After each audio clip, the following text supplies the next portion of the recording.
Can you see that? Classic. This is how I sent this to all the football season ticket holders and basketball season ticket holders. $2.50. Yeah. No, reserve $3. Arena level $4. General admission $2. Here we go, Coach. Okay. Hello, my name is Manolo Concepcion. I am the new associate head coach at Eastern Illinois University. I'm born and raised in Toa Baja, Puerto Rico, where I went to school there, my first few years of college as well, after transferring to Concordia College. I have been coaching in the NCAA now for years. I have been a junior college coach, also a pro league coach in Puerto Rico, as well as coaching club.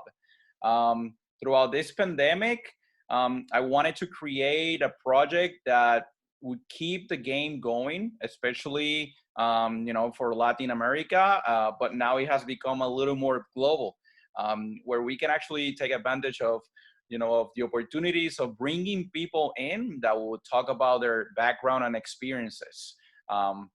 And through that, talk less about problems and focus a little more into more positive things like the game that we all love. Today, it is an absolute honor for me to talk to the winningest coach in the NCAA, a legend. Please listen to this well, 19 NCAA championships. Mr. All Scates. How are you today? Feeling good. Walked 18 holes and I'm ready to go. Is that your new sport now, Coach? Yeah, I've always enjoyed playing golf, but when you get to be 80 years old, there's nothing else you can really play except pool, maybe.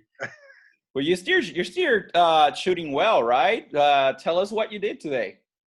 Well, today, 3 of us walked the course in 2 hours and 50 minutes. Wow. And I had 3 birdies and shot an 88. So I had a good day. Unbelievable. Monday, first day back, I thought I was going to die out there, and I shot 104. 5.5 miles. I've been off since March 20th. They just opened the courses here in Los Angeles. Speaking of that, how is the situation for you and your family throughout this crisis? How are you, managing the situation? Is everyone safe? Well, we're not letting the children in the house. Now, for Mother's Day, we went over to my son's house, and he set up a table in the backyard with a bucket of champagne and music. But we had social distancing. We came through the garage into the backyard. And we may do that for my birthday coming up in June. He had some great Italian. He had some great wine from McKinney Vineyards. One of my old players has a vineyard up in Santa Ynez. I'll tell you, I'd like to dine there a lot at David's house. Well, you know what? We're all glad that you are safe and healthy and that everything is going well for you and your family. Basically today, Coach, we want to talk about your huge background, but also about coaching in general, going and deep into stats and scouting as well. But I want to start by asking you, Coach. You were a football player. You were not a volleyball player, right?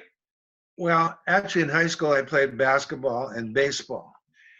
But at Santa Monica College, I got the coaching bug because I started coaching kids. I was going to be an engineer, like my Uncle Joe, electrical engineer.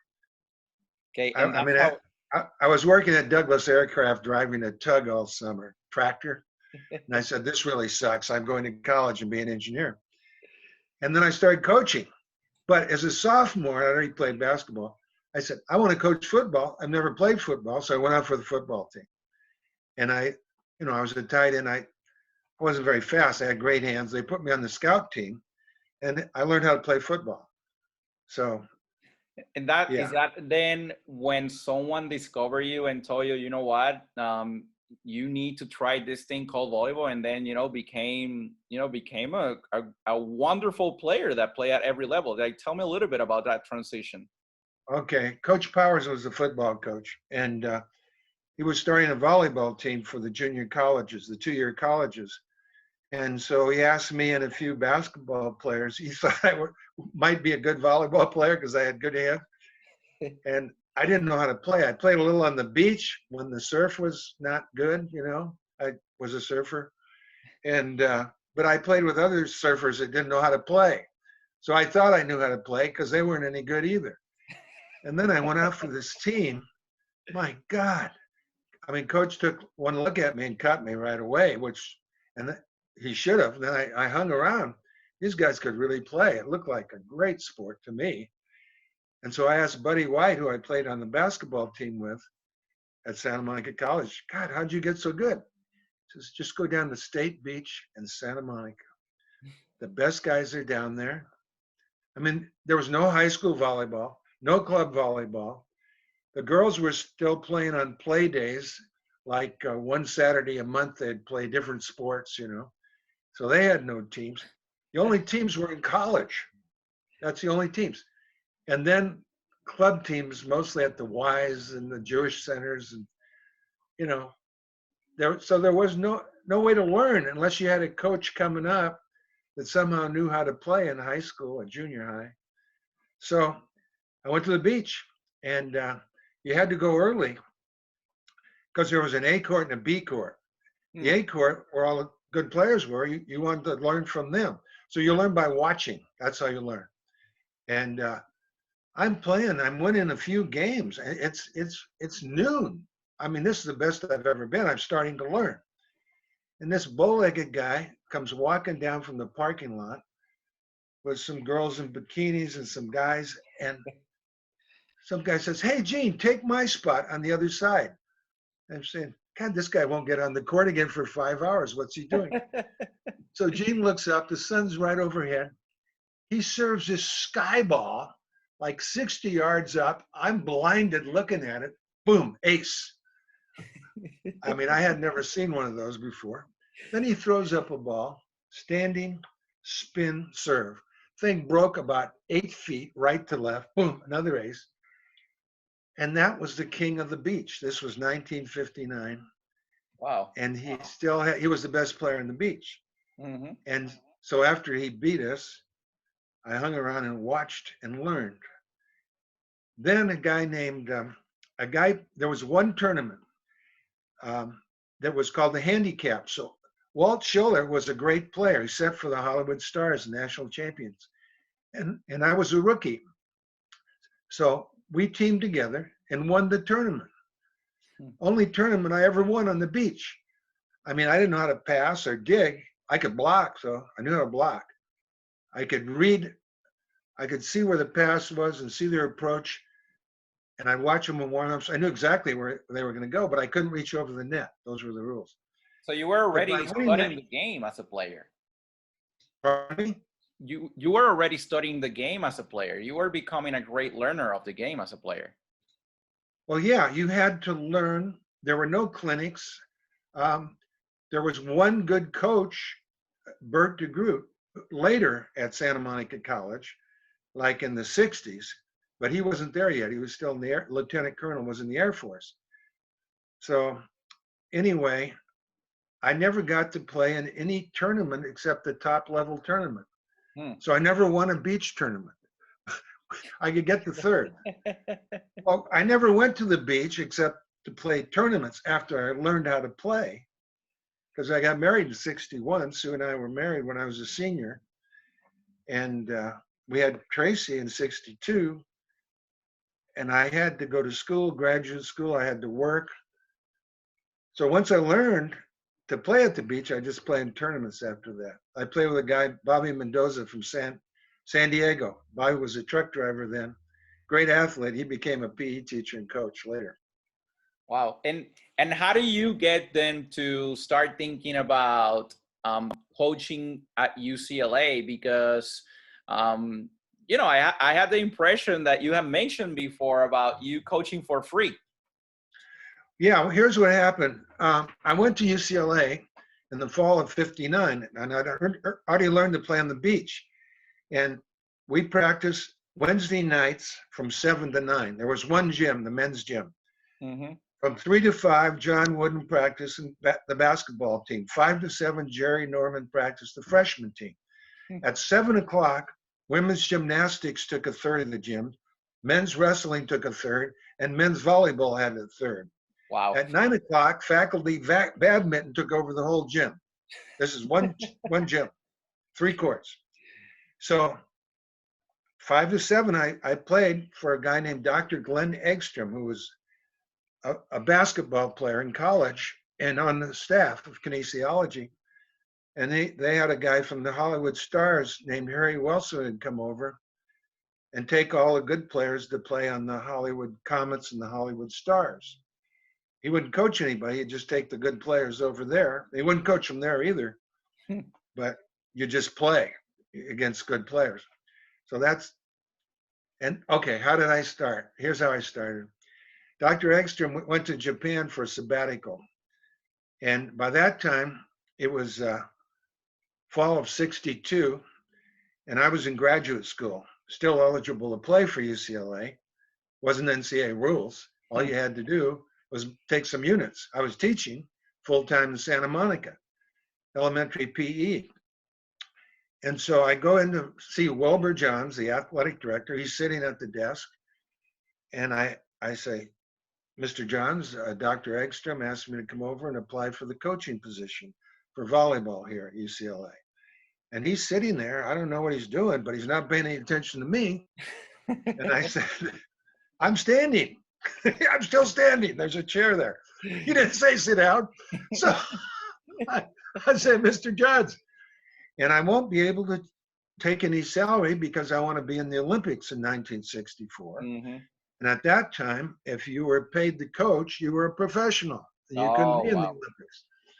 So he jumps up and he says, congratulations, son, you're hired. Your budget is $100. Oh, so I used my own money. I had to buy volleyballs. Entry fees were $10. You played at the local Y on Saturdays against club teams and the other college teams. I bought a station wagon for $25. A Mercury Woody station wagon that spilled oil all over the place. I could get 7 players in that. We bought our own shoes, own jocks, own socks. So okay. you basically had an intramural team. It was at that point. What's funny is some of the fraternity boys in '53 and '55, Rolf Engen, Art Alper, Mike O'Hara, won 2 USA Collegiate Championships. So it was officially a varsity sport. Wilbur Johns made it a varsity sport, but he didn't give you. He only gave you $100 to run it. Incredible. So technically, it was run by the athletic department, not the recreation department. Mm-hmm. And now, there were other teams too, college teams. Question, like, what does Coach Wooden, did for you as you were trying to grow up as a coach, like, and trying to learn, and understanding the concept of simplicity? Like, can you talk to me a little bit about the influence that he had? Okay, here's the influence he had. First of all, I'm teaching full time, and then I'm working the playground from 3 to 5. And when I get to UCLA, he's left. I never saw him, okay, in the beginning. But I bought his book. He wrote a book in 1965, his first book about basketball. The first 75 pages, the first 25 pages were all about coaching. That's how I learned to coach, from that book. Now, I was a PE major, but I taught the volleyball class, so I didn't learn from anybody. They made me teach it. They had an instructor, but I taught it. Taught a bunch of football players how to play volleyball. That was interesting. There was one good one named Bill Weka. He was an All-American football player. And he went on to play with Ron Von Hagen and won a ton of tournaments. Ron Von Hagen in the 60s. Coach, at that point, did you realize what you were building, or you were just there for the ride? No, I was going to be a superintendent of schools. Mm-hmm. I went to night school at UCLA, and I didn't have time to do everything. I found out I could pay my money at Loyola University and I didn't actually have to go to class. Mm. I just had to write the paper. So I switched to Loyola. UCLA wanted you to take a bunch of extra courses, and I looked up the state requirements and just took the minimum courses. I didn't have any money. I didn't want to spend a ton of money to support the professors in education at UCLA. Besides, they were giving me B's and I was writing better papers than the old people there. So I switched to Loyola. I was ready to go be a principal. You know what?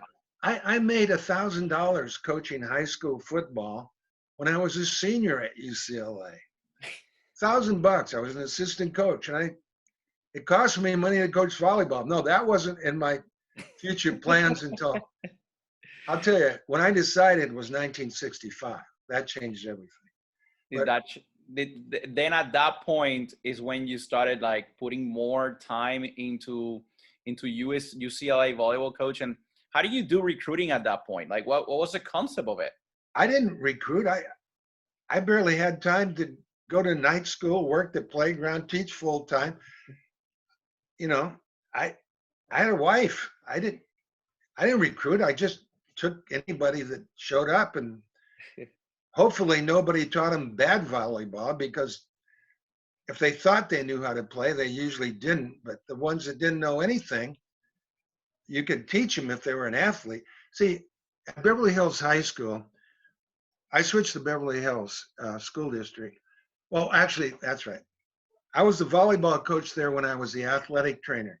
After I coached football in '61, I interviewed at Beverly Hills High. I was still going to graduate school, and they said, "We need a trainer. You know how to tape?" I said, "Sure." I didn't know how to tape. So I ran over to UCLA. We had a guy named Ducky Drake, who was the track coach and trainer. He told me how to tape an ankle. He says, if the guy's a starter, you put double straps on and you do this. If he's not a starter, you just use single straps and a little bit of tape. And so anyway, I learned how to do it. So I go over and they said, "Oh, you play volleyball. Okay, we want you to coach the volleyball team." So they've never had one. I said, "Okay." So I go get the captain of the football team, the quarterback, the best athlete in school. I taught him how to spike. And he was hooked. I says, "Good, bring me the other athletes." And that team went down and beat Santa Monica High School, which was the best high school team around, because I had all the best athletes. I already knew how to coach because I was coaching 4 teams at the Culver City Rec Department when I was a sophomore at UCLA. Wow. 10-year-olds, 12-year-olds, 14-year-olds, 16-year-olds. And you flag football, hardball, 10-year-olds. Track and field, I didn't do too well there. I had no experience. I read a book and tried to do it, so you were developing motor skills to this, young generations, and that had a lot to do with with you becoming the coach that, of course, you became a legend. Your ability to teach. How did that influence that part? Like, tell me a little bit about you working with the base. Okay, here's the deal. I didn't know I was a good coach until I started coaching. Remember, I wanted to be an electrical engineer. Mm-hmm. But once I started coaching these kids, I had 4 practices a day. 10-year-olds, 12-year-olds, 14-year-olds, and 16-year-olds at the park, little park, Blanco Park. I had to tell them I was a senior PE teacher at UCLA to get the job. They didn't do background checks. I mean, senior PE major. I was a sophomore at Santa Monica College. But, I was a liquor store clerk from night shift at 2 a.m. when I was 15. So I guess I looked older or something. But anyway, I loved coaching these kids. And we started winning county championships at this little park, beating the big park, Vets Park, this huge park in Culver City. So they put me at Vets Park. Then we started just winning more. And I was hooked. I wanted to be a coach. I didn't know what I wanted to coach. And then I coached football. I said, wow, that's cool. I think I'll be a football coach, because I had to learn to play, a little bit about the sport. I mean, we've had great coaches in volleyball and other sports that never played volleyball or were real hacks when they did. Mm-hmm. I mean, you can do it, but at that time I thought I needed to play. So I did. And I just decided I love coaching at that point. I was a sophomore at Santa Monica College. Coach, I'm gonna skip years now because I want to take you to a specific place, and you tell me what kind of memories would the picture that I'm going to show you remind you of. Who's that right there? Well, those shorts are pretty damn short, I'll tell you that. Oh my God, those were Descent shorts from Japan. They'd come over and measure us from Japan. The shorts would go down the mid-thigh, then you'd throw it in the washing machine and 50% would shrink. I'll tell you, the girls loved these shorts because they would come and take pictures of my guys in these shorts. Art Shirai, Ricky Ludi's, all these players, and we had like 4,000 or 5,000 people. I think the shorts had something to do with it. Oh, this team here, wow, this is a great team.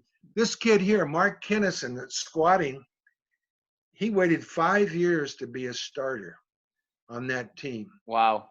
And that was the 82 team. That was my second undefeated team. This is in Puerto Rico, Coach. That's in Puerto Rico? Yes. Is that at the Classic Series? You know, we went down there 3 years in a row. Yeah. Oh, Rick Amon was playing on the other team, right? Yes. On the Puerto Rican team. Yes. Okay, we had just won in 81, so this is the 82 team. We went undefeated.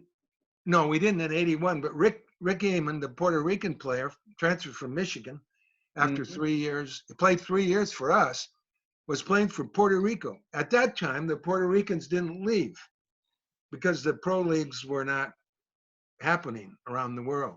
That's correct. Let me tell you about that match at Roberto Clemente Stadium, okay? Please. Yes. Okay, first of all, the Puerto Rican, the Dr. Mendez Bryan, who set up the whole thing for us, flew us in. By the way, the reason we were in Puerto Rico is we played in Japan in 79 and 5 matches in Japan. I got Nippon newspapers to sponsor it. I still didn't have a budget. I mean, I did, but we couldn't go anywhere. So they sponsored it. Then we represented the USA in Taiwan in 80 as an international tournament. And in 81, they put a rule out. You can only make a foreign trip every 4 years. This is the NCAA. Well, nobody was going anywhere but us. No basketball teams were going anywhere. So Puerto Rico being a Commonwealth, we went there the next 3 years until I could go on my next foreign trip. So we end up being your destination in Puerto Rico because of that specific rule. We spent 3 Thanksgivings in Puerto Rico. Wow. And it was wonderful. It was the competition was great because you had all the Puerto Rican players at home. I remember that first one, Roberto Clemente Stadium, and there's, I don't know, 7,000 people there. They're selling rum, and we're supposed to play at 7. The old men play at 7, and they only had 11 guys, so I have to play with the old guys. So I'm playing, and I said to my guys, don't warm up until they warm up. Next, the juvenile girls come and play, and now everybody's down, sitting on the floor and all around, and they're out of rum, and people are getting rowdy. We start the match with the Puerto Rican team, damn good team. And somebody starts throwing size D batteries at me on the bench. I'm coaching with a clipboard over my head. And players are yelling at each other under the net. I played golf with the Puerto Rican official that day with Dr. Bryan. And now he's screwing us. And I go up to him. And now he doesn't speak English anymore. And it's getting heated. But I'm worried for our safety. You know, a little bit. It was really crowded, and I heard that because of that type of series, you became really good friends with Rafael Rodriguez, who his son. Rafael was great. We hung out together. Yeah, some great people there. I'll tell you, Rafael, we had a wonderful time. I look forward to that trip every year. I mean, we went into casinos, and you had to put a jacket on. The jackets came down to my elbows, but I didn't bring a jacket. But It's so much fun. We went to Ring Kong double break out there to surf. It was awesome. What year is this? Oh my God. Brian Rofer became my head coach. Look at that head of hair. Hey, I want to give credit to Ivan Jimenez, who has a Facebook page, a Puerto Rican historian, that provided me with all these pictures. So I invite anyone that wants to learn more about history of Puerto Rico volleyball. You know, he has a Facebook page. So I credit to him. So yeah, but tell me about this team. It looks loaded, Coach. Oh well, yeah. You got Steve Salmons and Dave Saunders won gold medals in '84. Karch Karai won 3 gold medals. He won in '84 and '88. Ricky Ludes won a gold medal in '88, and Steve Golnack was a hell of a blocker. He could have been on that team too. Wally Martin became my assistant coach up until um, 91. Then Brian Rofer became my assistant coach up until 2012. This Kent Smith here, I took him to Puerto Rico. He was a Mormon. Then he goes on a Mormon mission, and then he transfers to BYU. See, if I'd known that, I never would have taken with me. He was a backup setter anyway. See this guy, Andrew Smith? When we went to Japan, we'd have about 500 girls go with us in trains to our next location with signs of Andrew Smith. He was a big-time model afterwards for Ralph Lauren. Oh my gosh. He was St. John's brother. Tell me, at that point, did you started seeing how special Karch was going to be? I know that you had him playing 4-2, right, as a setter and then hitter. No, a 6-2. He's a hit. Oh yeah, we call it a 6-2. A 4-2, the setter's actually set in the front court. That's what you did in the 50s. Right. Yeah, 6-2. 6-2 is what we played. I'd always see, Ricky Ludes and Karch Karai could shut down any left side hitter. Mm-hmm. They were my setters. Ricky is, he set in the Olympics. He's a great setter, but what he did was block. Amazing blocker. He's the head coach at UCSD Women now. Yeah. So, and Karch coach is the head Olympic coach, of course. Of course. Yes. Yeah. Yes. So Saunders just went into the UCLA Hall of Fame. Oh no, I'm trying to get him in this year. Yeah, that's right. Navy went in last year. Okay. And look at you there. Yeah. Oh, Denny Klein. Boy, what a great assistant. Hey, Ricky Amon. Look at him make that block. Can you tell me about Ricky and what did he mean to UCLA? Well, Ricky was the only guy I ever recruited off of photographs. He sent me a bunch of photographs. He was playing at a club team in Michigan State or Michigan, I guess. And I looked at these photographs and I called him up and got him. And he started on 79 team, first team we had that was undefeated. Amazing leaper.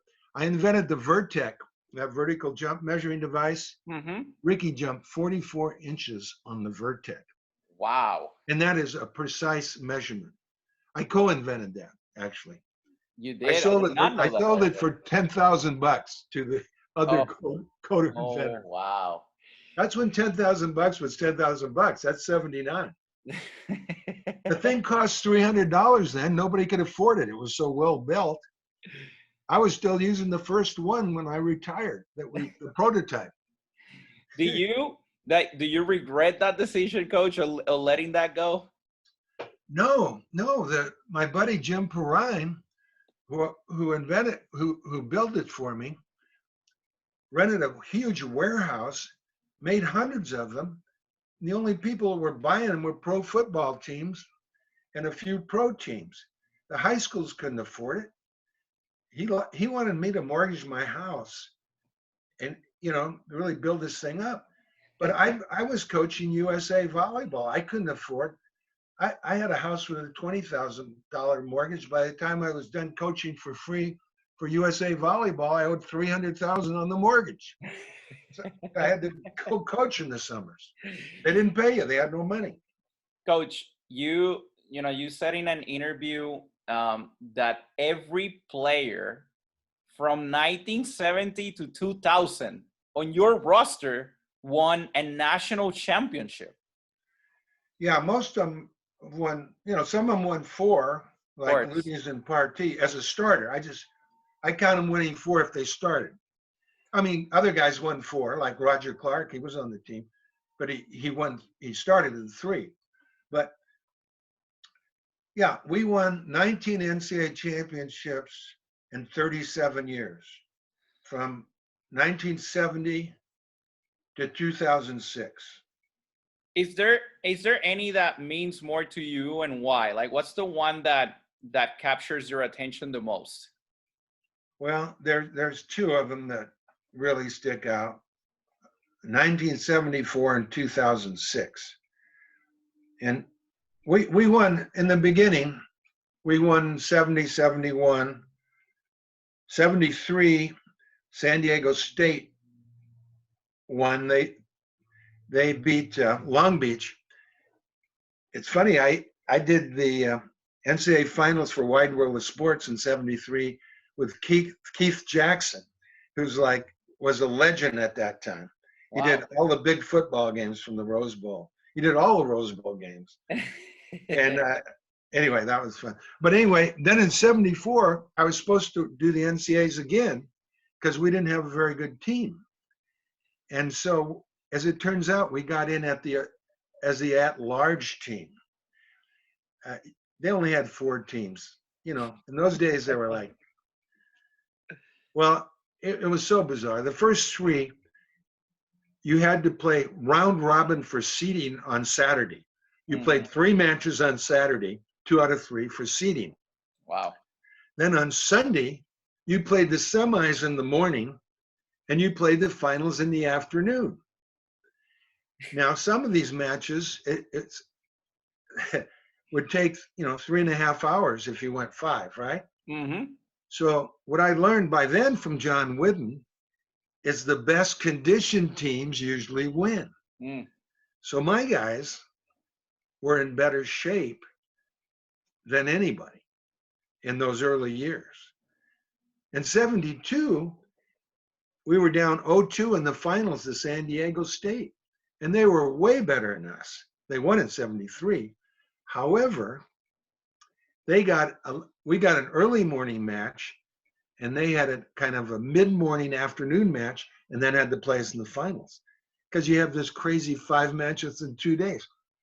I was chairman of the NCAA. I changed that, the committee. I changed that. We still played back-to-back nights, but that was easy. Okay, so now we get to the finals. But it was hard at that point, and because of what you're saying, like the physical demand that it required for you to get to that level was really hard. But once you figure it out, then you adapted to it, correct? Well, yeah, here's how I did it later. I had a player in 74, and I'll get back to 74. Mike Norman, he became my assistant coach, and he came to me and wanted to do this circle drill. It was 45 minutes, and you did 300 push-ups, 300 sit-ups, multiple dives, multiple jumps, sprint the distance, jog the end of the gym. That worked out good for me because I taught in Beverly Hills to 3:10. Our practice started at 3. So also, I didn't have a cell phone. There were no cell phones. I had to go over and take my messages in my office in case there was something important. Then I go to the gym. I get there at 3:45. The circle drill would end at 3:45. These guys were exhausted. I had the balls locked up. Then I'd unlock the balls, and then we'd practice really hard. But I didn't, practice that long. We had to be out of the gym by 6. But then we always played a match, not a match, at least a game at the end. Right. And that's like the 5th game.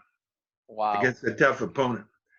So that's how we won in 72, because poor San Diego just ran out of endurance. They were way better than us. In 73, they won. Okay, getting back to 74.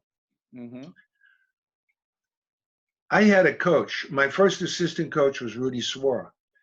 So if I was making, let's see, almost nothing, you can imagine what he was making. So he coached at John Adams Junior High School. and I coached in Beverly Hills. Well, Beverly Hills paid more. I made more there too. That's why I switched.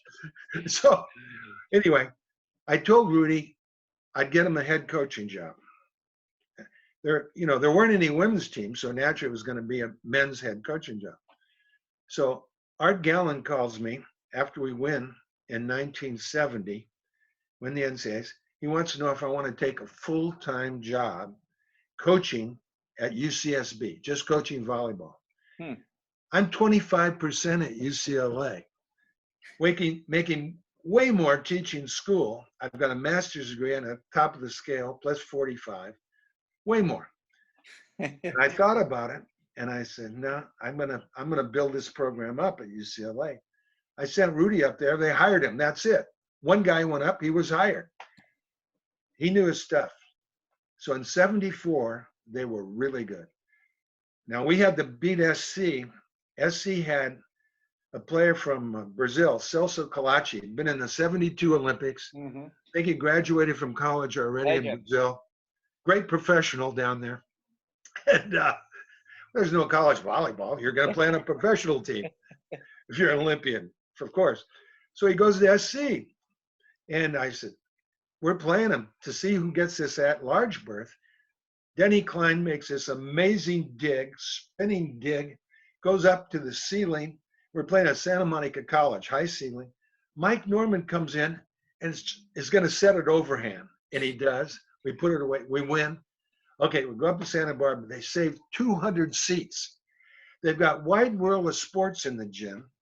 I had to call up Sty Marlowe to take my spot. He was an actor back in Broadway or something, and he was on the San Diego State team that won. So Wide World of Sports is frantic. I'm not going to be there. So Marlowe goes. They never call me again. Marlowe gets all the shows from then on. And is now a professional. He's broadcasting for the Denver Nuggets. Does a lot of volleyball, Olympic volleyball. Okay. One of the best. So what did he do for me? He bought me a director's chair. That's the thanks I got. I saw it. I actually saw it. Okay, I actually saw it. And I want to tell people about this. I was telling Al behind the scenes that I play, I have bad memories about Poly Pavilion because when the Libero era started, I was playing with Concordia and we go and visit UCLA, and all of a sudden our Libero at that point gets injured and I get to wear the Libero jersey. So I was so petrified by the moment, seeing so many people in that gym, that I sent the first pass of the game to the second floor of Poly Pavilion. So that's the memory I get. I get someone changing your director seat from one side to the other. I remember that. Oh yeah, I played a lot of basketball. I did some wrestling and stuff. My knees were shot. My back was shot. I could get out of that director's chair fast. But if I had to sit down on the bench, everybody thought Phil Jackson brought in the high chair, when he started coaching. I had that thing going for me. Hey, Coach, take me to 2006. Okay. Why was it special to you? I didn't wrap up 74. Oh, you haven't? Okay. We go to Santa Barbara. There's 200 seats. The gym was only supposed to, seat 2,500 people. The at-large team, gets 100 seats. Yeah. So anyway, it's like 100 degrees. Wide World, ABC has all these lights everywhere. Everybody's sweating. I'm taking off my jacket, my tie. It's loaded. The fire marshal wasn't there. Santa Barbara's lined. It's like BYU. They're on the floor behind the service line. You got 10 feet to go back and you run into people. Wow. And it is so crowded.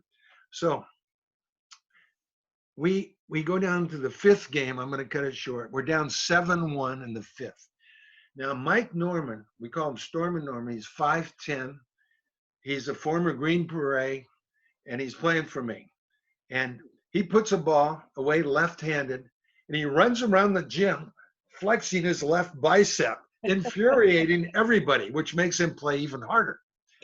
And I bring in this kid, Sabin Perkins, a water polo player from Miracosta and a volleyball player, broke his finger. He's got a broken finger. He can't set. So I give him a bucket of the balls. By then I had a couple of courts. And I'd have him go behind the blue curtain and serve buckets of balls for 2 hours.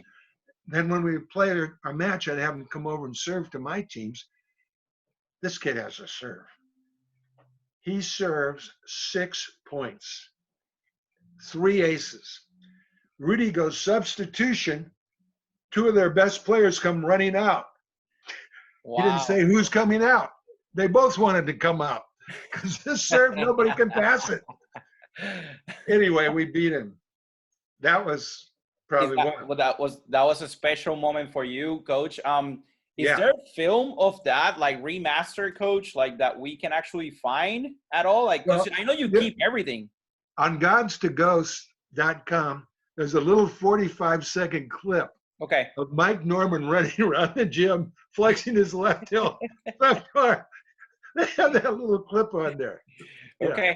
Okay. So there you go, people. Please go to that website, which, by the way, was- it's a great podcast by Mr. Al Scates. Coach, now take me to 2006. You said it's a special championship for you. 2006. We've got a guy, Steve Klosterman, who is the franchise. He's an opposite. Next to Paul Neapoli, who was a legend at UCLA, 52 killed. Steve did the best job of anybody at opposite I've ever had. He has the point.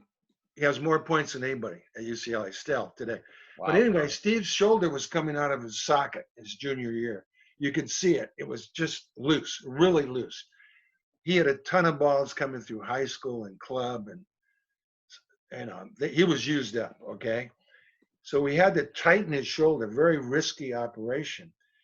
Our head of orthopedic surgery, Dr. Feinerman, who didn't want to do it because you'd make it too tight, his career's over.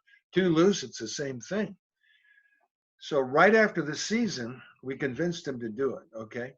I told Steve I would take him to Italy with the team in 2005, excuse me. But if he did not miss 1 day of therapy. Now, the best therapist was Dale Rudd. He was the football therapist, head trainer. So I says, Dale, how'd you like to handle a volleyball team this year? And Dale says, I'm doing football. I don't have time for volleyball. I said, have you ever been to Italy? He said, no, I haven't been to Italy. I said, how'd you like to go to Italy? He says, I'm your man. So he switched over to volleyball, worked with Steve every day. Okay, started 2006. I take Steve to Italy. I take Dale to Italy. So we play all these pro teams over there, guys making $1 million. I've got some of my red shirts never started at 5th year red shirts, and they're learning, God, I'm not that bad. I can play against this guy. We go like 6-4 over there, play 10 matches. Now, women's coaches watching this, don't go over there and try to play 10 matches because, well, anyway, we just played every day. We never practiced. We just looked at the sites and played. Coach, I just want to say hi for a second. Can you hear me? 2006. That was my setter. He came back. Are you a doctor? I am a doctor, surprisingly. Oh my God. Oh my God. For a guy that never went to class, I don't know how you did it. You had a way with the professors. You'd go up at the end and you'd make it happen. Nobody else was as good as that, Dennis. This is Dennis Gonzalez. Oh my How you doing, God. Coach? What a long way. You were a big time model over in Italy. I did that also for a little bit. Yeah, a little bit. Well, I'm glad you made it. I was going to kick you off the team, and the senior associate athletic director says, let me talk to him. Let's give him one more chance. And I'm sure glad she said that. Anyway. Definitely. It worked out for everyone, huh? We ended up winning that year. Yeah. Well, Yeah. This is the story. I'll get to you in a minute. So Dennis is the starting setter, but Klosterman is on a swing count. So we go to the match at the beginning of the year. Klosterman's putting some balls away, and Dale says, oh, that's 12. He's coming out.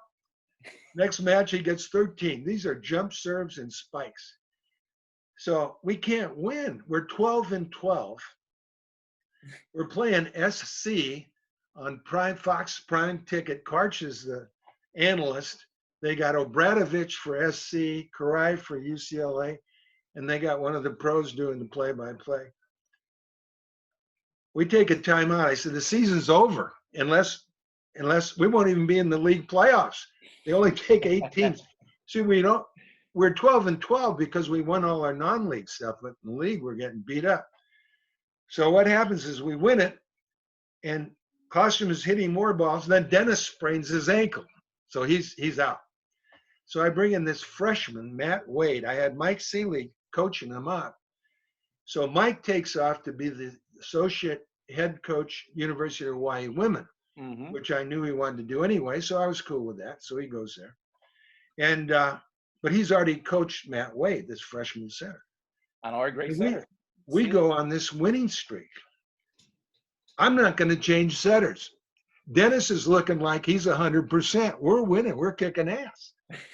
Every match we have to win. We're the 8th seed in the league playoffs. We have to win 6 matches in a row to become NCAA championships. And everyone's away. So at Hawaii, we get beat 30-16. You played the 30 in those days. I did that, by the way. Instead of playing the 25, oh, you I wanted to play rule? the, yeah. Okay. I wanted to play the 30 because I figured the better team would win more times at 30 than they would at 25. Why take a chance? You were bringing the advantage to yourself. but anyway, we're down. We get killed. We bring Dennis in. We blow him out the next 3. Dennis is foaming at the mouth to get in. I mean, he was so ready. We win.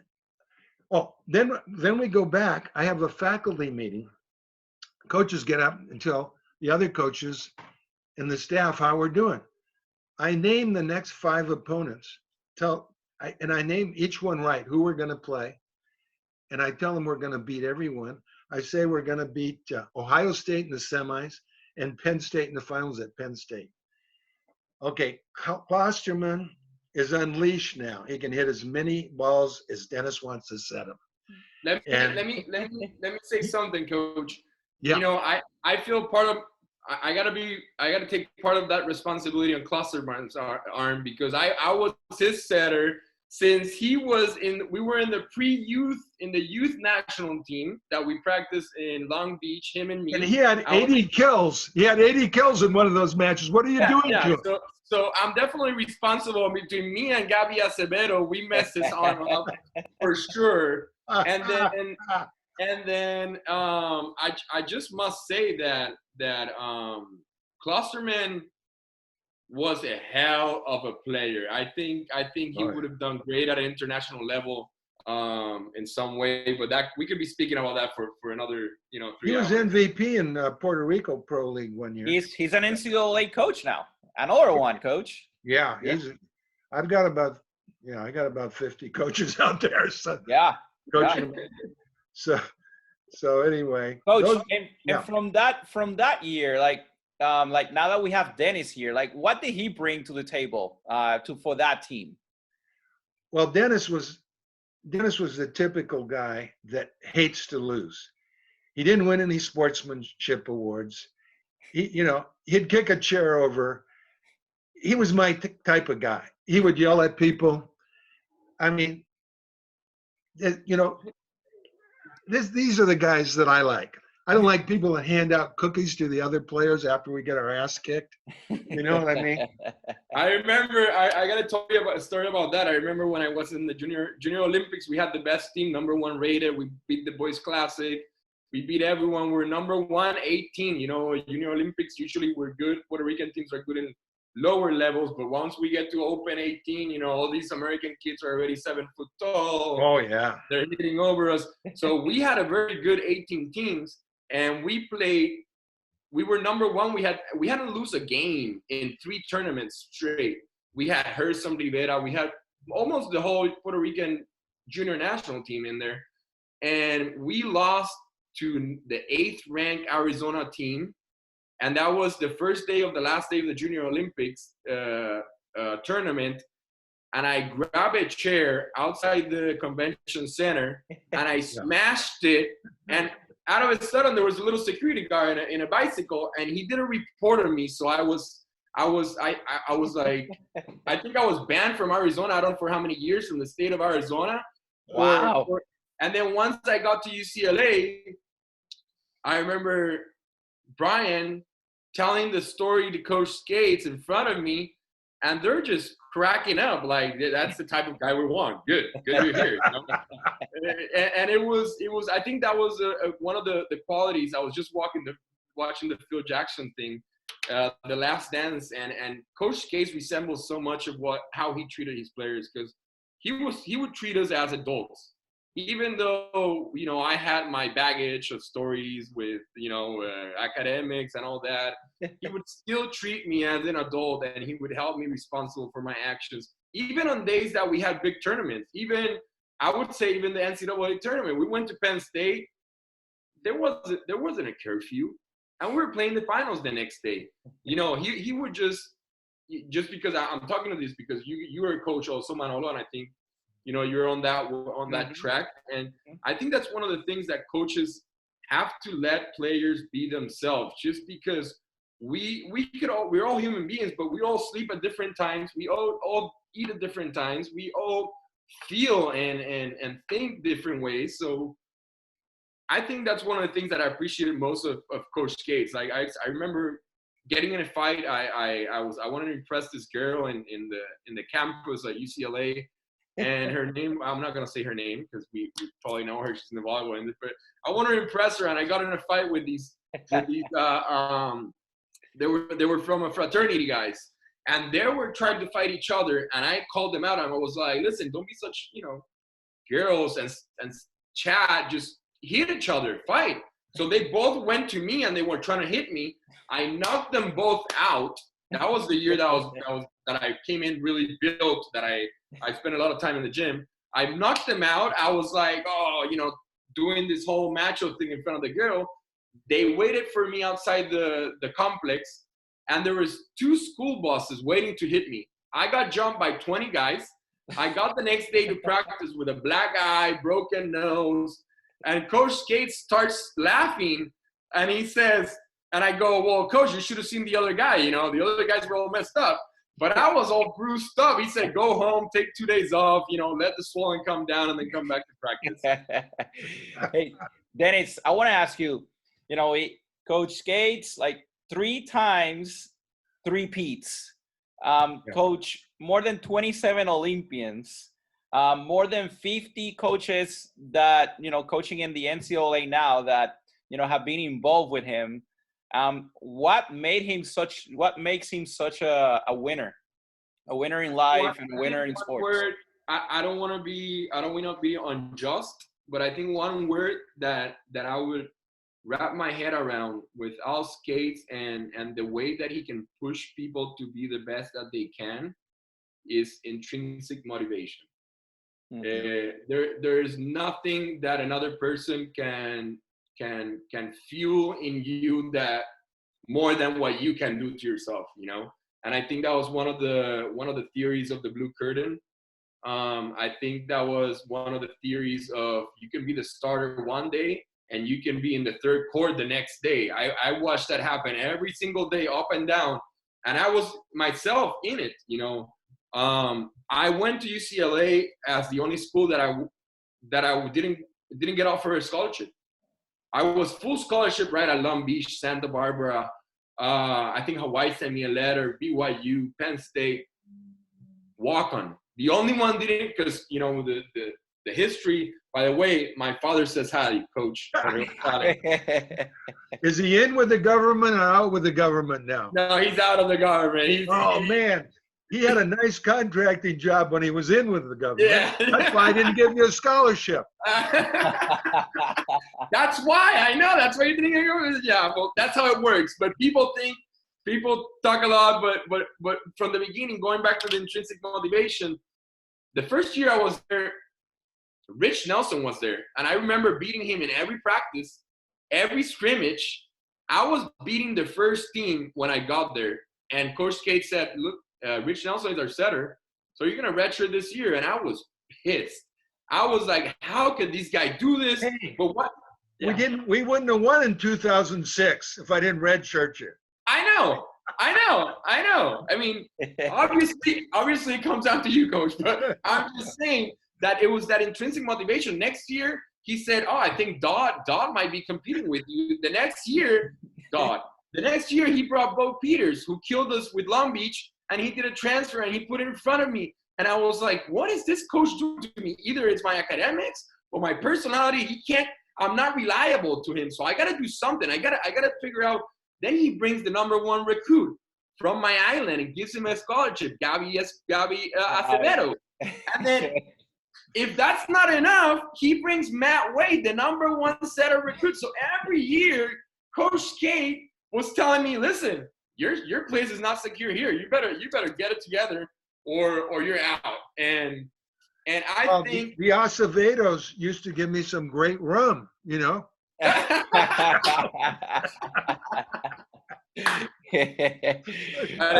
is true.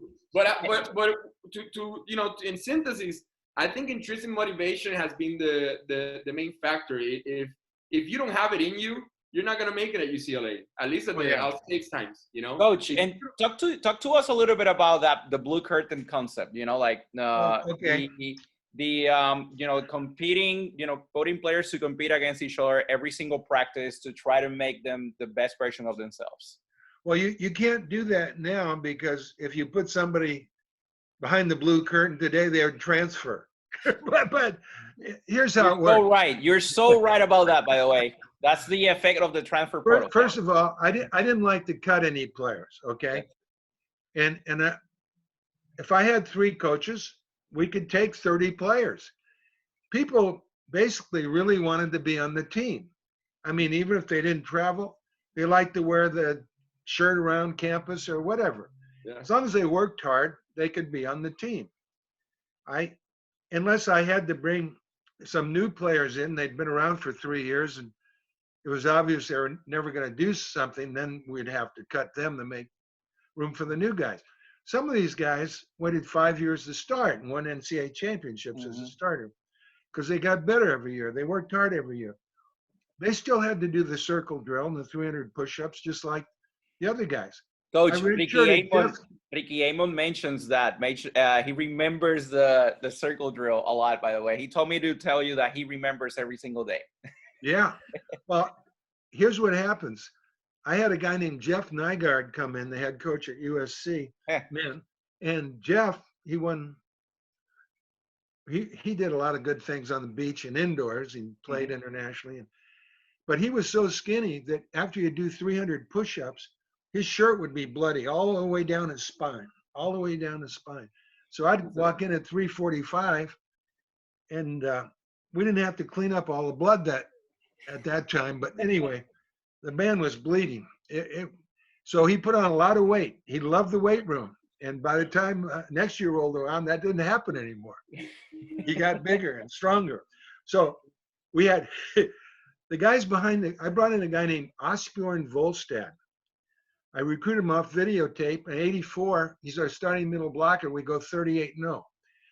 So he wants to come back. I make him coach behind the blue curtain. He's getting a master's in computer engineering or something.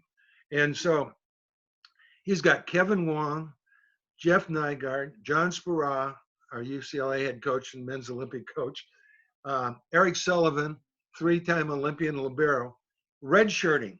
Sullivan was a middle blocker. He had to learn to pass. Kevin Wong was a middle blocker with the slowest arm swing I've ever seen. He couldn't hit a quick set. He had to pass. And then John Spera was short, just like he is today, as a middle blocker, 6'4", 6'5". And I had some big guys. So he had to wait. And I don't know. So what happened is, the way I remember, Ozzy starts off with a lot of players, but they don't work very hard. So at the end of the year, only those 4 guys are left. They got tired of working hard and doing the circle drill and doing all the drills. So I used to have to send Ross Peer, my backup setter, over so they could do something and run some drills from the first court. But if those guys worked hard, they'd be over there with a ton of people. So that the blue curtain was there when I started coaching in 61. Remember, I had the wrestlers over there and I had the women's gymnastics over there. It's funny, all the balls used to go into women's gymnastics. None went over the wrestling. In fact, we got one of those ladies over to, Denny Klein brought over one to lead us in stretching drills. And the guys were really into stretching. I didn't get to see it. I was still teaching. That's like I'm not gonna mention names, but the last girlfriend that you let me, I don't know if I can say this, but you let me brought on tour with us. Oh, did I do that? Coach. Good. Coach, She tell me. rode in her car. I don't want to get the title taken off her. In that type of concept, like what do you see blooming? You know, like what do you see working for UCLA for so many years? Like, do you feel that you got the best out of your players because of the blue curtain? Yeah, it worked because it gave a player who didn't have ability chance to develop ability. If they were new to the sport, but an athlete, I had a guy named Doug Raby who wanted to walk onto the basketball team. We taught him to play volleyball. He won a couple of NCAA championships and was a starting middle blocker. The last kid I ever recruited was in '92. I went to Notre Dame High School and saw Tom Stillwell, who was a really good basketball player, recruited him, sent him behind the blue curtain. He led the nation in blocking for 3 years because he was an athlete and he had to learn how to play. In those days, the middle blockers were some of the best athletes on the team. It's not the way it is right now because they don't get to play in the backcourt. The libero comes in. But the middle blocker, I mean, Tom would finish a match with 16 digs and lead the nation in blocking and be a hell of a hitter, you know. That doesn't happen anymore. Yeah. Well, no, because they're not taught properly. They're not taught. They're only taught what they need to do, hit and block. Some of them don't even know how to serve. So, you know. But I remember blue curtain guys coming in, for example, let me see if I can bring, Sheftik, our middle blocker who ended up winning the championship with us. Sheftik, with all the respect, Sheftik almost couldn't throw a ball. His arm moved. He didn't, and he would go out there, grab a ball and throw it against the wall. Like literally, like Mike Seeley would bring softballs from the softball team, and he would throw, catch and throw with most of our big guys, and they would be doing that for 3 weeks. And then they would start just hitting ones, and then 3 gaps, and then back ones, and then suddenly they're in the second team of the second court behind the blue curtain, and then they're in the first team, second, and they would go up. And some kids, for example, 2016 was a product of that. The 2016 was only Tony Kerr, Steve Klosterman, and me, who had previously been regulars since we started. I didn't start it with Rich Nelson, but then after that. But for example, Damien, Scott, Paul George, all those guys played in different parts, but most of their career, they were in the other court, behind the blue curtain. Yes. Once we got 2006, that's why Coach was saying when we went to Italy, we had like all this team with all these blue curtain guys. And then suddenly we were beating team because these guys were intrinsic motivation. These are the guys, Damian Scott, Paul George, and Nick Shefty. Those guys were the hardest working guys in the gym for 4 years, 5 years. And when they got their chance, 2005, we almost won that championship. I broke my finger and we almost won the championship. But 2006, it was like, yeah, our chance was 2005. I'm sure Coach thought about that. It was like, oh, that was probably my last one. There it went. And then the next year we went to Italy and we were like, we're beating professional teams, B1 teams, A2 teams. Most of them were B1s, but B1, A2, and we're beating them with all these clumsy, long, American tall-looking guys that have no like volleyball sense or touch or refineness. We were just like, boom, boom. Damian Scott was like, he wouldn't change much. He was all muscle. And Nick Sheftik wasn't much of this either. He was all 7 foot tall. He was hitting the ball 4 feet over everyone's middle blocker. Just make him extend his arm, baby. That's all you got to do. That was the fight with Coach. Coach was always be like, Dennis, too low. Set him higher. Set him. I couldn't find a way. But actually, the last ball I set him to win the game in 2006, I went with striker, which was the kid that probably everyone thought least he would be in that position to finish a national championship match. And I had so much confidence in him, and we've worked and we grew up for 5 years so much that everyone thought I think I was going with Damien because he was kind of like the stronger. And I was like, I'm going with Shepty. I'm going with my 7 foot tall guy, man. Yeah. And it was a perfect set, too. Fast and rising. Yeah, fast and rising. I remember that. Dennis, any last words for Mr. Scates, that you want him to know before? Well, first of all, I want to appreciate you for doing this cast, because if last time I had an opportunity to talk to Coach was on our 10th year championship anniversary in 2016, where I went to UCLA and we had a great time. He had a goatee. I think he looks cleaner now. Oh, my wife Sue made me shave. Oh man! I get home from the golf course. I got to go to shave. She says, "You can't go on TV like that or podcasts like that."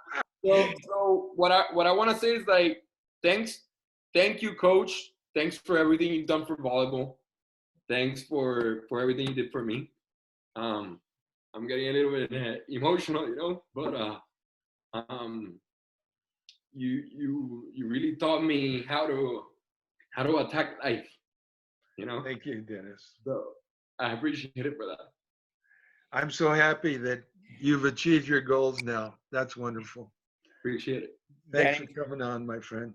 Dennis Gonzalez, one great setter from Puerto Rico, someone that I enjoy watching and, competing at times in Puerto Rico as well. Someone that gave a lot to UCLA and someone that always speaks highly of it. And his dad, for the ones that don't know, his dad has a lot to do also with Puerto Rico volleyball, has done a lot for at least, our generation, and he treat us like kings. So very, very grateful for Dennis and his dad and for everything that they have done. And again, just wanted to surprise Coach Scates with your presence here for a couple of minutes. So I appreciate you, Dennis, and good luck now, Mr. Dr. Gonzalez. Thank you very much. Thank you. That's it. I'm here to help you, whatever you guys need. And Coach, hope to see you soon. Let me try to make some lana first, and then I'll come visit you to California, okay? Wonderful. All right. Thank you. Your wife and your kids. They're doing well. Everybody's good. Yeah. All right. Well, thanks for having me, Manolo. Okay. Thank you, Dennis. Bye. That was Dennis Gonzalez. He was a national champion with the 2006 UCLA team. Coach, thank you so much for doing this with, and spending some time with Dennis as well. I wanted to bring him in because I had a feeling that championship meant a lot to you. And, so I think it would have been really good to have, someone that experienced that with you here. So again, just wanted to bring that memory to you and see what you thought about it. Oh yeah, that was a surprise. And I was really happy to see him. Coach, can you tell me a little bit about, now shifting into if you can summarize your coaching perspective, your coaching philosophy now compared to then, and knowing what you know now, how would you summarize that? Well, I think I knew more my last year than I did the previous few years. It's a lot of growth. When I started, remember I was a player. I played on the U.S. team. I was an All-American several times, and it was hard for me to coach. I would get too emotional. My third year coaching, I was admitted to the UCLA Medical Center. I was getting ulcers. And when I got out, I just decided I'm going to calm down. I'm going to think of the next play. I'm never going to yell at any players. And I'm just going to think of what I want to do. If we're serving and the other team calls a timeout because we're beating them, I'm just going to tell them who we're going to serve, what play I think they're going to run, what hitter I think is going to hit the ball and where he's going to hit it. I might move my blockers around to put the best blocker on the best hitter. That's what I think about. Now, and then I used to have to write those things down, but I didn't write them down at the end. You just know it. And whatever you do, coaches, you have to do it confidently. And don't ever tell a player about a mistake they made. They know they made the mistake. Mm-hmm. Get on to what you're going to do next. You have to be positive. See, if the players believe you, it's going to happen. But if you put your head down, their head's going to go down. No matter if you're getting your ass kicked, it's important for you to keep your head up and look confident. I want my players to look confident. If they're getting beat 10-2 and somebody walks in for the first time, I want it to look like they're winning. And don't be afraid to make substitutions. I mean, I've made substitutions at very difficult times. It all started in the park. I had a kid pitching 10th Pee Wee LA County Championships. They were killing my pitcher. I was a sophomore in college. I had to bring in the big left-handed first baseman who never pitched in his life because they were going to hit it out of the park against this kid. He was dying on the mound. I brought him in. He threw a beanball at the kid, hit the deck. I said, you got him just where you want him. I went out there. I was so positive with that kid. He's so afraid of you now. Kid struck out the side. I said, God, I'm just going to do it. When I want to substitute, I'm just going to do it. And I did my whole career. And it usually worked out well. Almost always. I had a kid come off the bench, Ed Ratledge, and get 24 kills against Northridge in one set. He was the backup opposite. I mean, it's just, you never know how these kids are going to come on. If somebody's not doing well, you want to get rid of them. First of all, try to boost them up a little bit. Yeah. And how do you see that the game has changed in terms of priorities stat-wise towards winning? Like, are there specific correlation in stats right now that are different to, you know, to years back? Yeah. Well, yeah. The game is moving to? Well, since the Italians brought in all the stats, everybody should have access to the same stats. Mm-hmm. See, I had a guy named Eric Daly who graduated from MIT and was the statistician for the men's team. I brought him to UCLA and to get a master's degree in math, and then after that to graduate, get an MBA from the business school. During that time, I had him develop all these statistical programs that the Italians do now. But I didn't sell it. I just kept it for me. Prior to that, I was doing it all with clipboards, and I'd take it home and do it myself manually. When Greg Giovinazzi went to the national team, women's team, with Leskovich and Aldous Berzins, he took all my stats. And then Aldous put it in the program. Then everybody had access to what I was doing, but I did different things after that with Daly.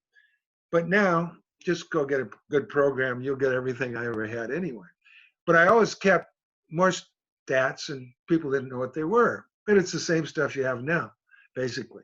Most important to me was always hitting and blocking. I never, ever did a separate digging drill without somebody on the block, randomly, one blocker, two blockers, whichever could happen in game situations. The worst thing you could ever do as a coach is to stand there and hit balls at somebody 15 feet from the net. What's that going to do? It's going to give them a lot of confidence that they can dig a ball if somebody's on a stand in the middle of the game 15 feet from the net. That's the stupidest drill I've ever seen in my life. Are people still doing that? I have no idea. Yes. Yes. Even when I taught fourth graders how to play volleyball, I'd just lower the net.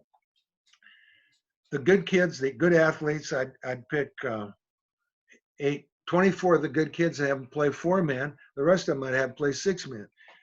And here's how I taught them to spike. I'd throw up a ball. I'd say, go hit it over the net. That's what I taught him to spike. Do the whole thing. Because they learn by doing. They Yeah, just, they learn by doing. the game teaches the game. Adam Navy comes into my gym, best server I ever had. 10 aces against Pepperdine in one match, 4 aces in a single set. That was my 1,000th win, by the way, at Pepperdine. He comes in, big, talented kid, and he starts serving these lollipops. He looks like Karch did as a freshman. These little lollipops over there.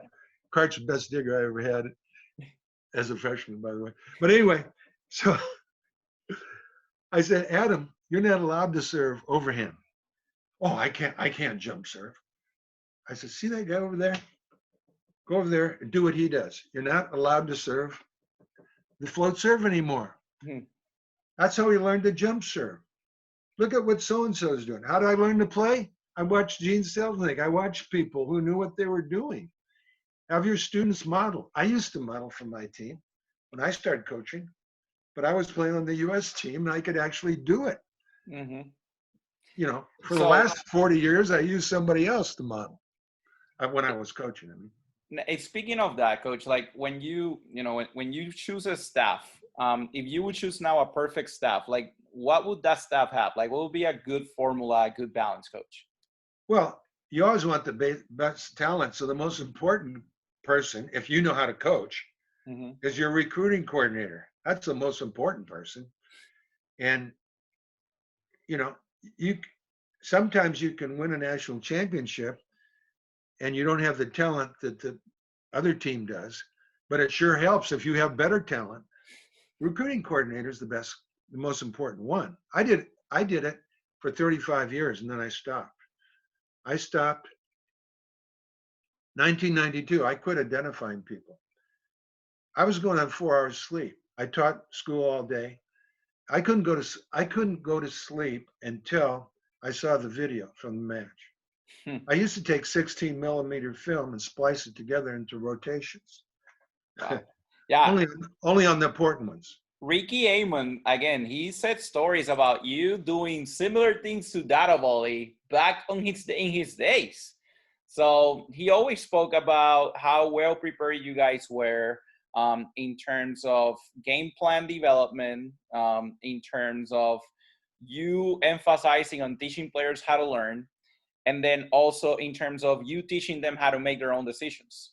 Can you speak a little bit about that? Like how do us as coaches get better at that? Well, here's the deal. In the beginning, you weren't allowed to coach. You had to sit on the bench and not coach when I was starting out, okay? So I had to give the players hand signals where to serve. I mean, I coach baseball. I know how to give hand signals. I coach football. I know how to do a game plan. So I would give plans with signals, how to block, who to block, what angle to take, because you couldn't get up. You had to sit on the bench. Okay, now you can go talk to the players. You don't have to do all that stuff. But I don't want them looking at me anymore. You know, I don't want them looking at me for signals. Once they're on the court, they don't have to ask anymore. They have to make their own decisions on what they're going to do. It's based on our training. John Wooden didn't believe in calling the first time out. He didn't believe in scouting. Of course, he had some assistant coaches who sure as hell believed in scouting. But he didn't believe in scouting. He thought he prepared the team well enough on the court, and that was it. They were going to win. He just better condition. Well, now conditioning doesn't matter anymore, does it? I mean, nobody hits 89 balls a match anymore. Yeah. So times have changed, yes. Yeah, time have changed. After 2000 for the men, I don't know when it happened with the women, but yeah, so it's a different game. Why do the circle drill? Why waste 45 minutes? So, I mean, they have to be in some semblance of condition, but nothing like they used to be. I mean, we played against Hawaii. It was 3.5-hour match in the NCAA finals. We won because Yuval Katz was exhausted. He hit over 100 spikes and jump serves. I took my guy, Paul Neapoli, out of the game 4 times. He was fresh as a daisy the 5th set. I wouldn't have taken him out if he wasn't playing crappy. But the night before against Santa Barbara, he did have 82 swings and he had 52 kills. So, you know, So it Anyway, just changes, like priorities have changed tremendously, has shifted to other matters. And where will you put the emphasis on the most, like in men's volleyball right now? Like if you're coaching right now, if you get hired as an NCAA coach, where do you spend 80% of your training on men's and then 80% on in women? well, first of all, I only coached women 1 year. Mm-hmm. 1974, LA Renegades, we won the Open Division. And they were trained by Dr. Kong Lee, or Peter Lee, as he's known when he's in America. Mm-hmm. A great Korean coach and now a minister with his own church and president of Seoul Christian University. He wanted me to coach them at the tournament, so I did. But he trained them. They were trained so well, all I had to deal with was tactical things. So it was easy. That's the only, well, actually I taught boys and girls for 35 years in school, physical education, middle school. I taught them the techniques exactly the same. I noticed women's volleyball, except for the slide, uses the same techniques as the men and tactics. When I started watching NCAA women's volleyball, it was totally different. The techniques were totally different. I couldn't understand why. And, you know, they didn't run and block. They didn't block over the net much. Mm-hmm. But it's just like the men's game. There's no different right now. But of course, it would be way more difficult to coach women than men, as far as I'm concerned, Mm-hmm. because of emotional things. Now, if I'm teaching an 8th grade class, which I did for 35 years, if it's a co-ed class, there'll be one girl that comes out and she's crying about something.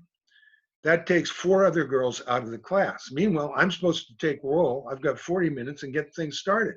I can't do it because half of the girls in the class are distracted because the girl's crying. Mm. With the guys, they just want to play. Let's get going. So It's a different game. It's a different game, definitely. I agree. Yeah. Coach, question. It's who is the best player that you feel that you have coached at UCLA, and who's the person that you have been around and has become the best coach moving forward after being around you? Well, John Spera, I got John into coaching in 1997. He was a volunteer in my program. He started an NCAA championship team in 96. He was a starter in 95. And he was down at the medical center. He wanted to be a doctor like Dennis. Well, Karch wanted to be a doctor too. And Karch assisted for me in 82 when we went undefeated. And John, I said, how would you like to get into coaching? I need an assistant. We're going to Sicily. And you could go. So I called Doug Beal. And that's when John became a professional coach in 97. And he joined me. And then I put him on as my assistant. The Irvine job became open, and John was going to apply, and Brian, my longtime assistant, didn't want to apply. John did. He built that program up. They won 3 NCAA championships. Mm-hmm. And then when I retired, I recommended John to take over UCLA to our athletic director. He would probably hire him anyway because he interviewed him for the Irvine job. Now, USA Volleyball told John he had to make a choice. He was either going to go to UCLA or go to USA Volleyball. Well, John had coached at Irvine. He was already in the retirement system, great medical, and he chose UCLA. And USA Volleyball said, well, okay, I think we want you anyway. So he's coaching both teams, but he has 2 great staff. The way things work. Wow. Yeah. Now, Karch is doing a great job with the women. And if the women would play real rules like the rest of the world and the men do, they would probably have, 4 gold medals by now, but they don't have one yet. Mm-hmm. I mean, there's 8,000 girls on scholarships. Reason Dennis didn't have a scholarship, we only get 4.5 scholarships. But the guys can make the jump from college to the national team right now. Mm-hmm. But the middle blocker who's never served before can't do that in college. maybe the one girl goes all the way around. Maybe she can do it.